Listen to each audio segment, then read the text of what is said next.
Hey everyone, welcome to the channel. It's been a while since I've done like an actual book video. It feels like it's been a while, but I decided to come back to it. It's just been a lot of things going on. So I've just been posting a lot of shorts mostly. So I'm finally back. I'm gonna try to only do like one video a week.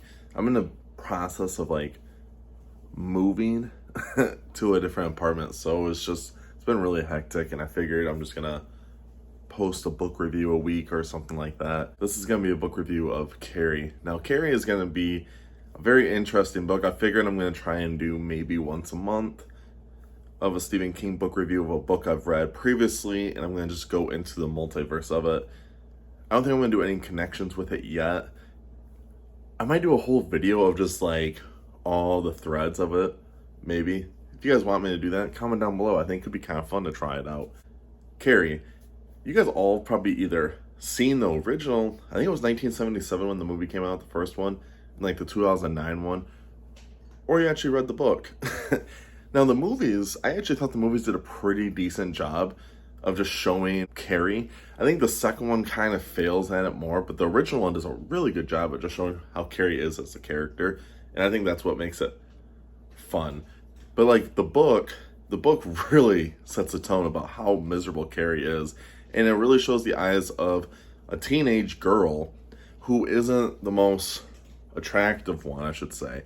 Like how Stephen King describes her, she has like acne, she's overweight, and she's a weirdo. Like honestly, that's just the truth. She's just a weird girl. So a lot of people immediately are just like, yeah, I don't want to be around this person because she's a weirdo. And like the beginning of the book, he sets it up where you meet her in the shower in the girls' locker room, and girls are like throwing like tampons at her because she has her first period, and I'm like, holy crap. It blows my mind, just the tone of it. The book's really quick. It's like a 200-page book, and what happens is it's a buildup of what is to come.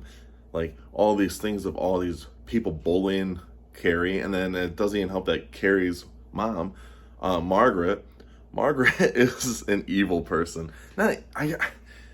She's not evil to say, but she's also not a good person. She's like a crazy Catholic religious person, and she's like blaming Carrie for all these like demon things that are happening. Anything that Carrie does, her mom's like, that's the devil's work. And she puts her in this like room where there's like nails in there, and there's like a picture, like a statue of like Jesus, and she has to go and like pray. And it's like, holy crap, this is borderline child abuse. And the tone of it is just so insane with Margaret and Carrie. And to me, when I was reading this, I always felt really bad for Carrie. And I did a reread of it last year. Like the reread of it really set the tone of how sad Carrie's life is. Like Carrie's trying to be normal. And that's the thing. Carrie is trying to be normal. She wants to do all these things like all these other girls are doing, and she doesn't get that choice. Because the people around her, her mother, and these bullies at school don't let Carrie live like that.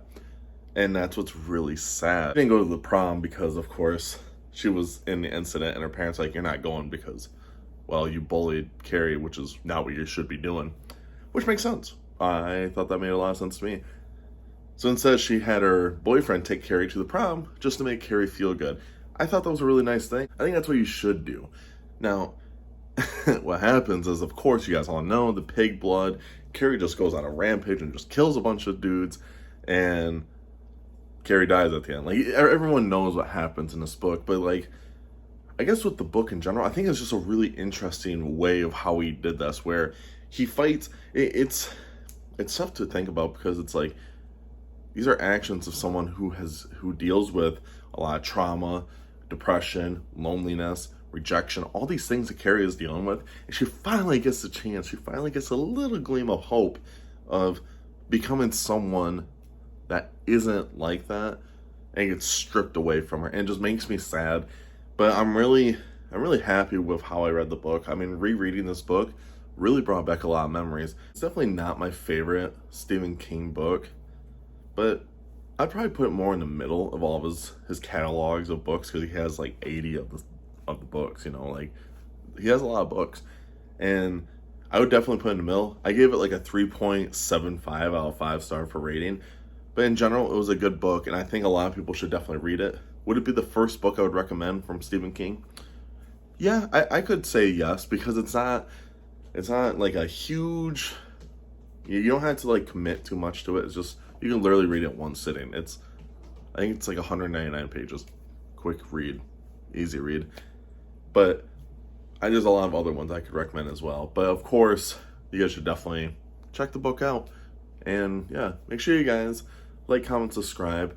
Check out all my links down below. I have my book available right now. It's actually free right now on Kindle.